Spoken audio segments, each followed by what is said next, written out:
Students, this is the family of Sushant Khandelwal, and he lives in Rohni in Delhi. One night while he was out with his family, his house was robbed.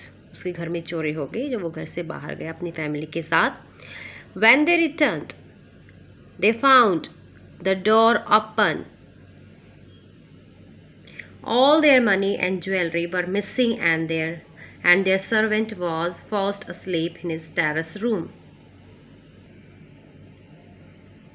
Sushant woke up his servant and asked if he had committed the theft.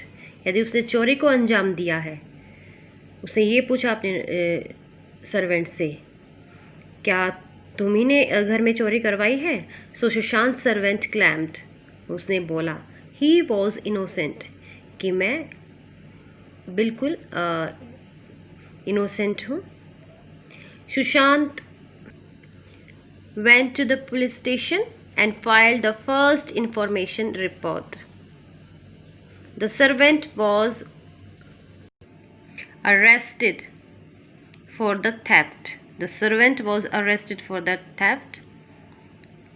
चोरी के लिए नौकर को पकड़ा गया.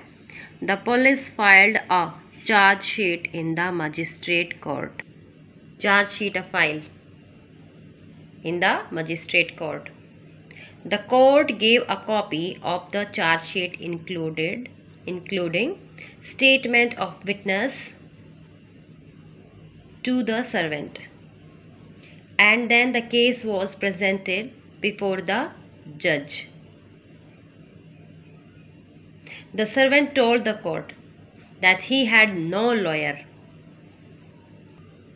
Servant ने क्या बोला कि मेरे पास कोई वकील नहीं है,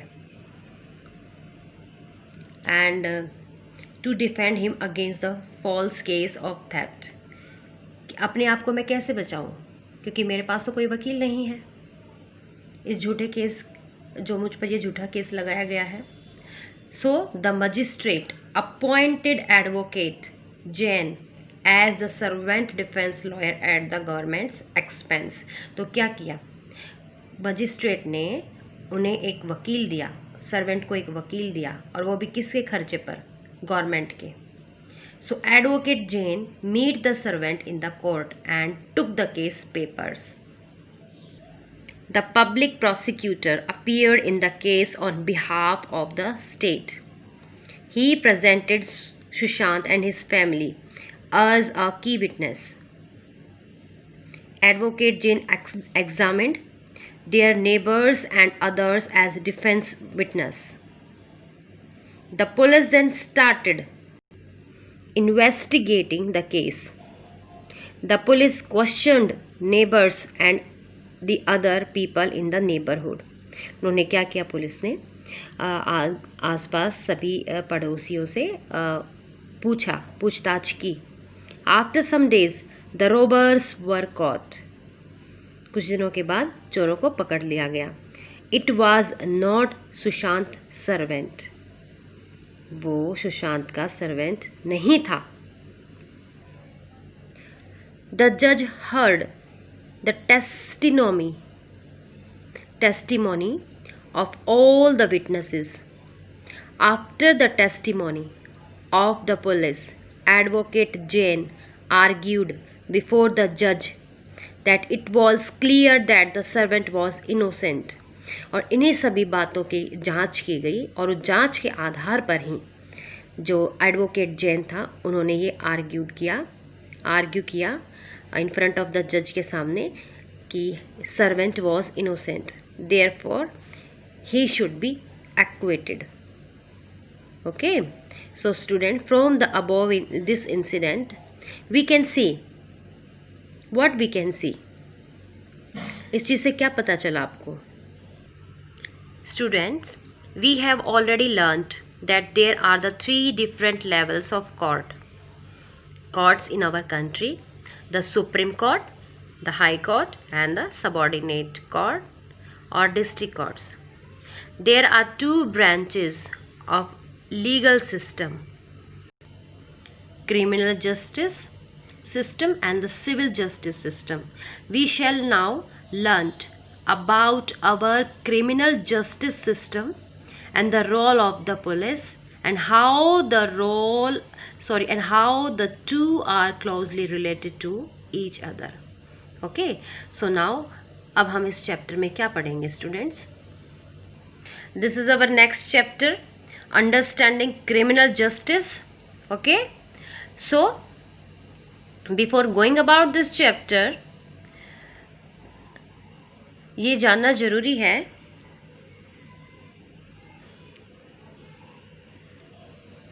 जो एक क्रिमिनल जस्टिस सिस्टम होता है वो क्या चीज़ है और उसमें पुलिस का क्या रोल है. अगर कोई इंसान पर झूठा केस लगा दिया जाता है तो वो अपने आप को किस तरह से बचा सकता है और उसके फेवर में कोर्ट उसको क्या क्या चीज़ें प्रोवाइड करती है और किस तरह से जांच की जाती है, उन्हीं सभी बातों का हमें इस चैप्टर से पता चलेगा. Okay, so let's start the chapter. Now student, this is our chapter 4 and the name of the chapter is Understanding Criminal Justice. Okay, 8th class, and here is given the some learning objectives that we will read in this chapter. So first one is given the role of police, कि जो police का क्या role होता है. FIR, Administrative Setup of Police,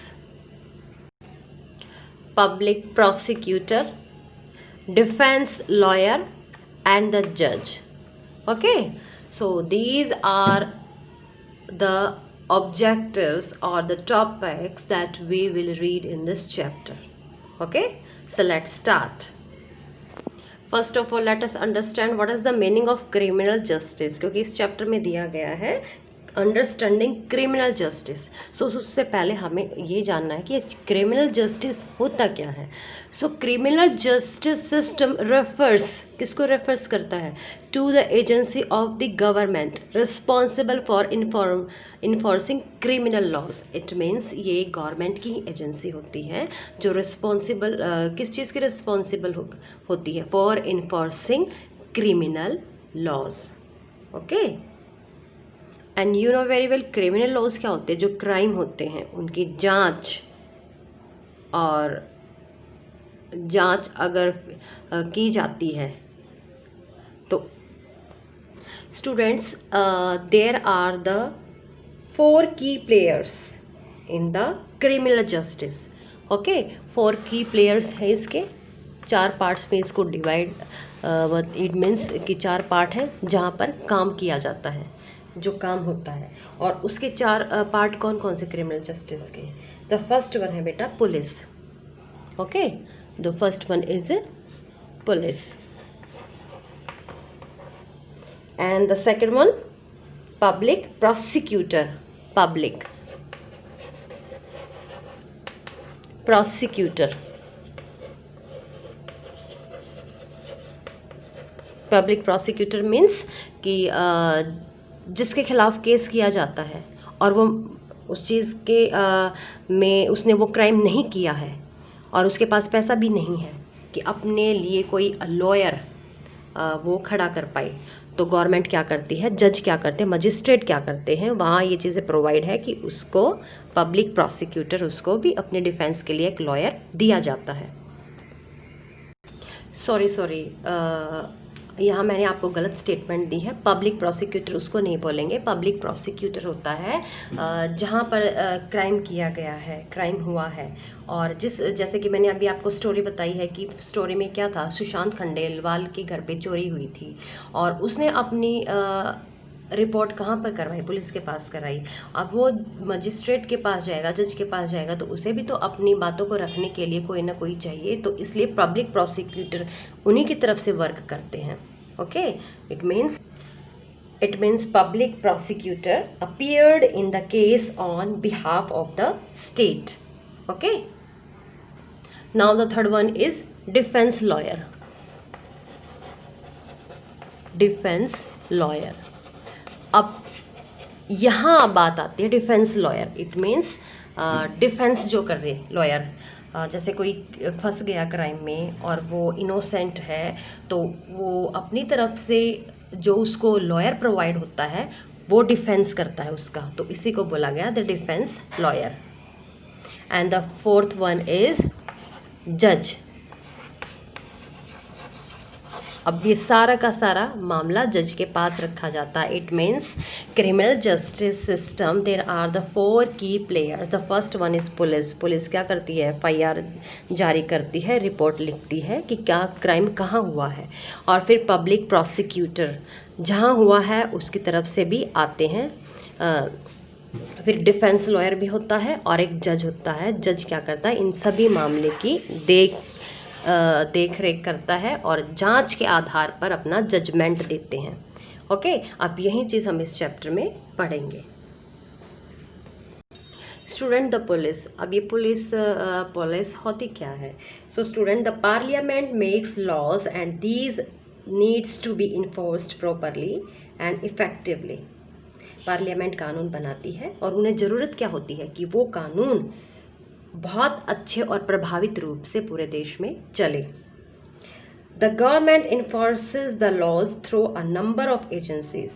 अब उस कानून को पूरे इंडिया में या पूरी कंट्री में अप्लाई करने का काम किसका होता है? इम्प्लीमेंट करने का काम होता है गवर्नमेंट का।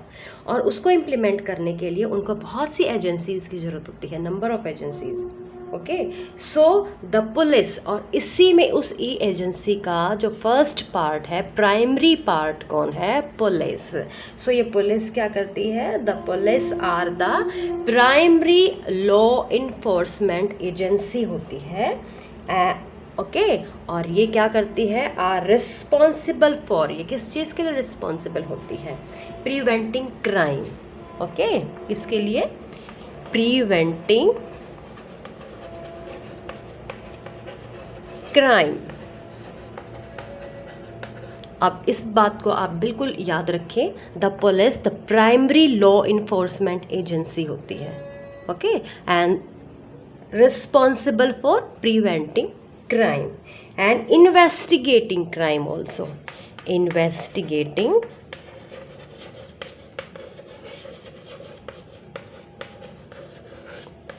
Crime.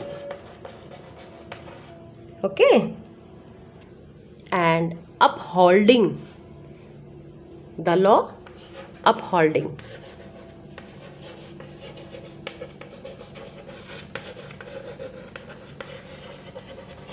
the law and maintaining public order,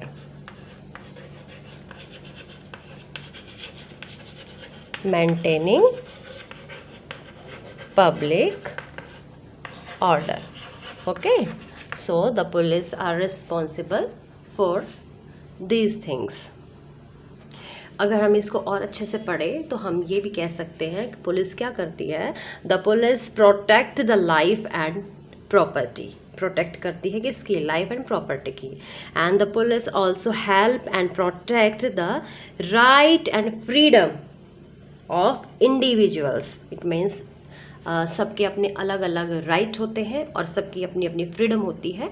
सो वो पुलिस उनको भी हेल्प करती है उस चीज़ को मेंटेन करने के लिए और उनको प्रोटेक्ट भी करती है। Okay, police also maintain law and order in society. Society में लॉ और जो ऑर्डर होते हैं उनको भी मेंटेन करके रखती है। Solving crimes against society. Okay, और ये क्राइम्स को सॉल्व करने की भी क्या करते हैं? कोशिश करते हैं। When a crime or an offense is committed, जब भी कहीं क्राइम हो जाता है, the police register the crime and investigate the complaint about the commission of a crime. क्या करते हैं वो? रजिस्टर करते हैं उस कंप्लेंट को, उस क्राइम को, और उसके लिए इन्वेस्टिगेट करते हैं। In the course of investigation, जब इन्वेस्टिगेशन होता है, the police visit the site of the crime, तो पुलिस क्या करती है? जिस जगह पर क्राइम हुआ है वहाँ वो जाती है। कलेक्ट एविडेंसेस, जितने भी एविडेंस है वहाँ पर उनको कलेक्ट करती है।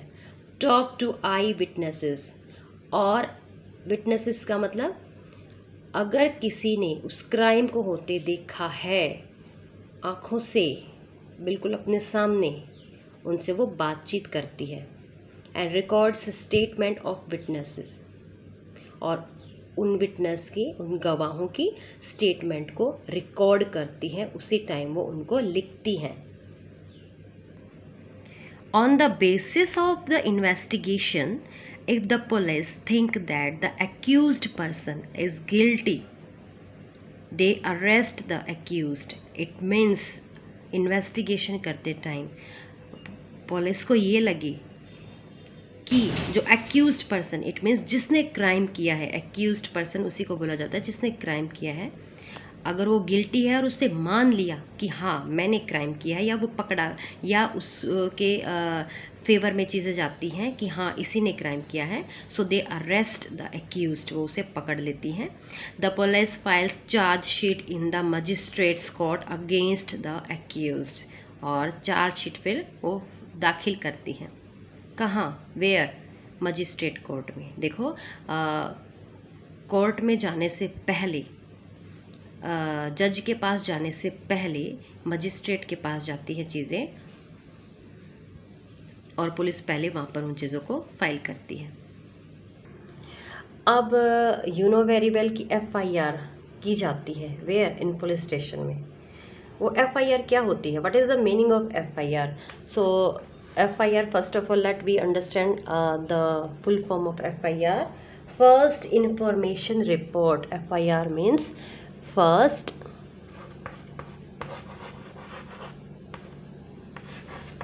information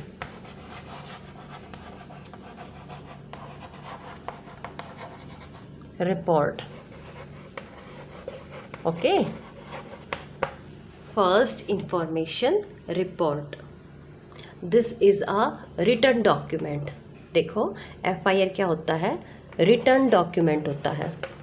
return document, it means ये लिखा जाता है,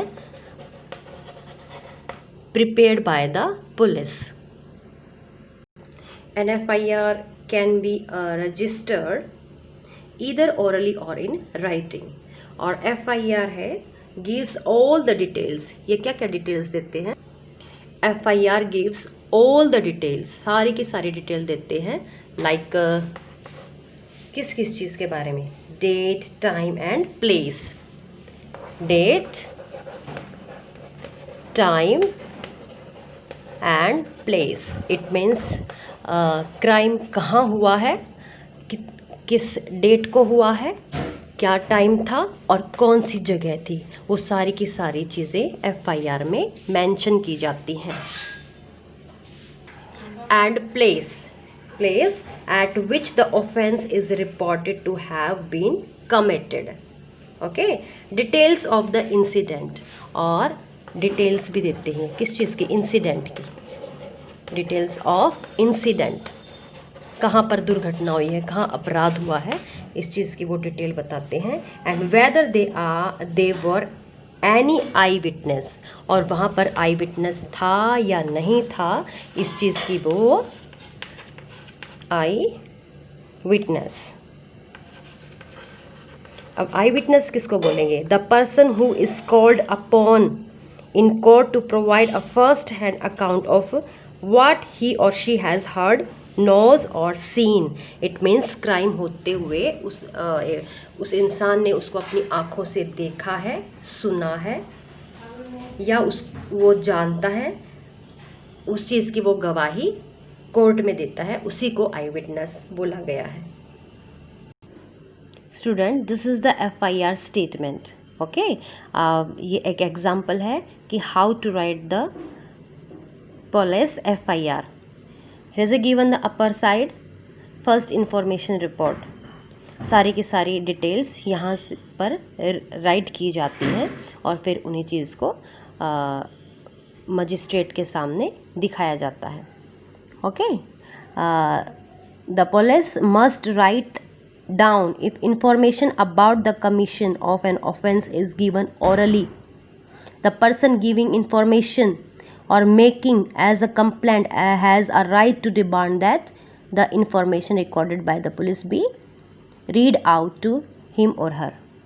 Okay, and once the information has been recorded by the police, it must be signed by the person giving the information. और यहाँ पर साइन भी होते हैं.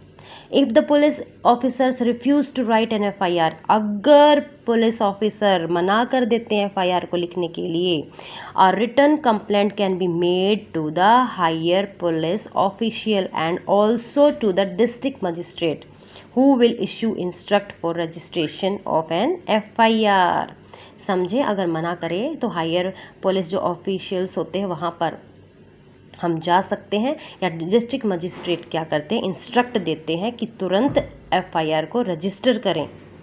There is a prescribed from in which the police register an FIR. An FIR must be signed by the complaint. It means जिन्होंने complaint की है उसके साइन भी वहाँ पर होने चाहिए. The complainant also has a legal right to get a free copy of the FIR from the police. और एक बात को यहाँ समझें, अगर कोई कंप्लेंट करता है तो उसको लीगल राइट भी है कि वो FIR की कॉपी अपने पास में रखें. एक ओरिजिनल FIR की कॉपी तो पुलिस के पास होती है और एक जो कंप्लेंट करता है उसके पास भी FIR की कॉपी होनी चाहिए. Okay. And the student FIR is an important document. ये बहुत ही इम्पोर्टेंट डॉक्यूमेंट होता है. Why? Because it sets the process of criminal justice in motion. Okay, it sets the process of criminal justice. अब criminal justice क्या है कि जो क्राइम होता है उस क्राइम पर जस्टिस मिले, प्रॉपर जिसके साथ हुआ है उसको न्याय मिले, और जिसने किया है उसको पकड़ा जाए, अरेस्ट किया जाए और उसके खिलाफ जजमेंट दिया जाए. ओके, उसको सज़ा दी जाए. तो उसी को क्रिमिनल जस्टिस के तौर पर यहाँ पर है. और उसके लिए FIR सबसे मेन इम्पोर्टेंट डॉक्यूमेंट होता है और रिटन डॉक्यूमेंट होता है, और सारी की सारी डिटेल्स उस क्राइम की उसमें दी गई होती है. Okay, and it is only after the FIR is registered in the police station that the police take up investigation of the case. It means क्या है, अब जब FIR हो जाती है तो पुलिस को 101% उस केस की इन्वेस्टिगेशन करनी पड़ेगी. ओके. अब नाउ स्टूडेंट्स देखो, क्राइम तो हुआ, क्राइम हो गया और उसमें किसी को अरेस्ट किया गया. ठीक है, अब उस अरेस्ट किए हुए पर्सन के क्या क्या राइट होंगे. भाई कई बार क्या होता है कि मासूम लोगों को भी, इनोसेंट लोगों को भी पकड़ा जाता है जिन्होंने अपराध नहीं किया है. ओके, और जो अपराध करते हैं उनके लिए भी ऐसे क्या क्या राइट्स हैं जो कि हमारे अंडर द लॉ वो चीज़ें मिली हैं. So I am here also describing the rights of arrested person. Students, in order to provide justice and to make sure that the police do not misuse their power, okay, it means police जो अपनी power का misuse नहीं कर सकती. कहाँ mention है ये? Article 22 of the constitution guarantees the okay कि that police do not misuse their power. Students, Article 22, just remember it, Article 22 of the Constitution and the criminal law guarantees to every arrested person. Okay, every arrested person what about the fundamental rights. और वो क्या क्या fundamental rights है मैं अब आपको बताती हूँ आगे.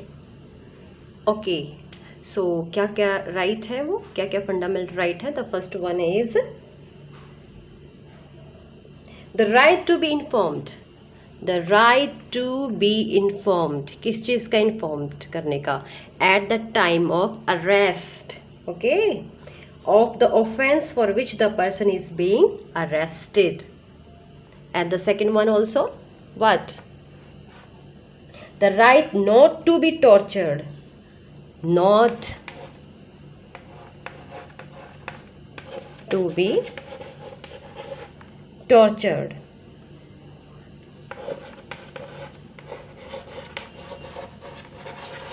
राइट नहीं है पुलिस के पास टॉर्चर करने का, और इल ट्रीटेड ड्यूरिंग अरेस्ट और वाइल इन पुलिस कस्टडी।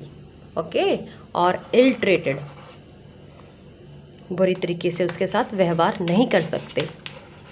अगर पुलिस कस्टडी में कोई भी एक्यूज्ड पर्सन है तो पुलिस को बिल्कुल भी राइट नहीं है नॉट टू बी टॉर्चर्ड और इल ट्रीटेड ड्यूरिंग अरेस्ट और while in police custody.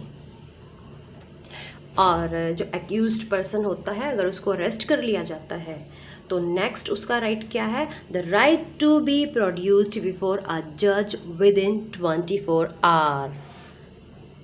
Okay, it means 24 hours of being arrested.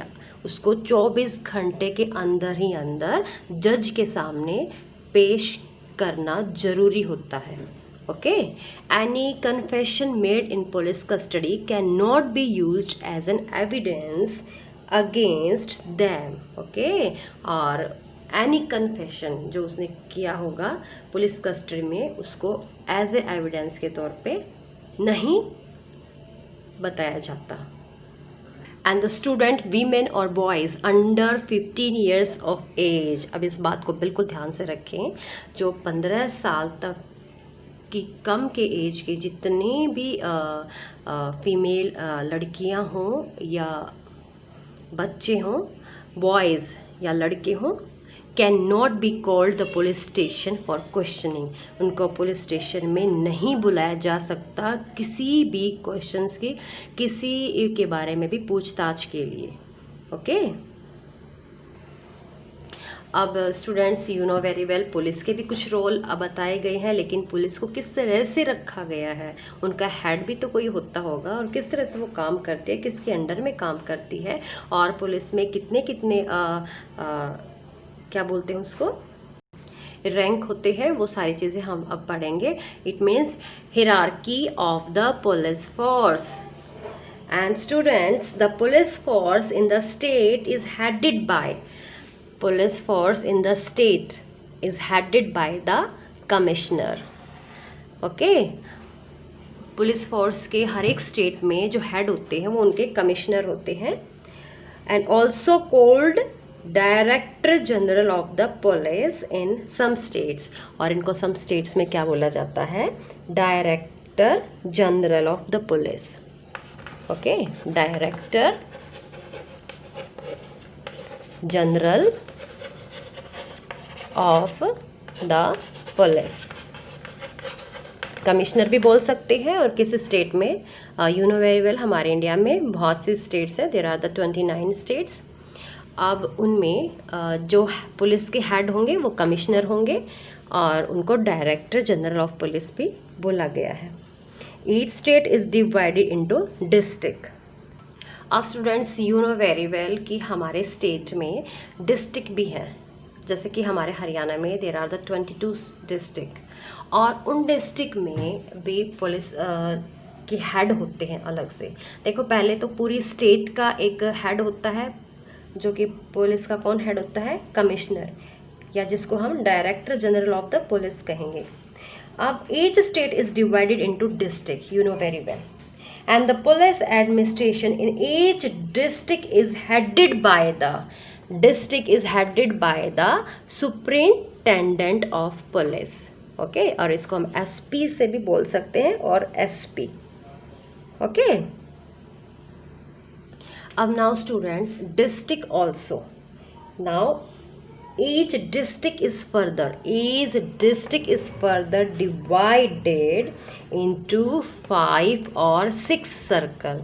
अब डिस्ट्रिक्ट को भी डिवाइड किया गया है 5 और 6 सर्कल में, और ईच सर्कल, हर एक circle is headed by the deputy superintendent of police और डीएसपी, हम इसको डीएसपी बोल सकते हैं। जस्ट रिमेंबर स्टूडेंट, अब मैंने आपको बताया, दोबारा से मैं आपको बता रही हूँ कि स्टेट के जो पुलिस के हेड होते हैं वो कमिश्नर होते हैं, और फिर स्टेट में बहुत सारे डिस्ट्रिक्ट होते हैं, तो पूरी एक डिस्ट्रिक्ट का जो हेड होता है वो होता है द सुपरिटेंडेंट ऑफ पुलिस, जिसको हम एसपी बोलेंगे। अब डिस्ट्रिक्ट को भी 5 और 6 सर्कल में डिवाइड किया गया है, और हर एक सर्कल का हेडेड कौन होता है? डिप्यूटी सुपरिटेंडेंट ऑफ पुलिस, जिसको डीएसपी बोलेंगे। अगर किसी डिस्ट्रिक्ट में 5 सर्कल हैं तो 5 सर्कल के 5 अलग अलग डिप्यूटी सुपरिटेंडेंट होंगे। अगर 6 हैं तो वहाँ पर हर एक ईच सर्कल का 1 डिप्यूटी सुपरिटेंडेंट होगा। इट मीन्स 5 या 6 superintendent. Is that clear? And the student, one more thing, each circle, अब डिस्ट्रिक्ट ऑल्सो डिवाइडेड इंटू 5 और 6 circles and each circle has 10 police station. हर एक सर्कल के अपने 10 पुलिस स्टेशन होंगे और थानाज। ओके, ये उनको पुलिस स्टेशन को क्या बोल सकते हैं? थाना।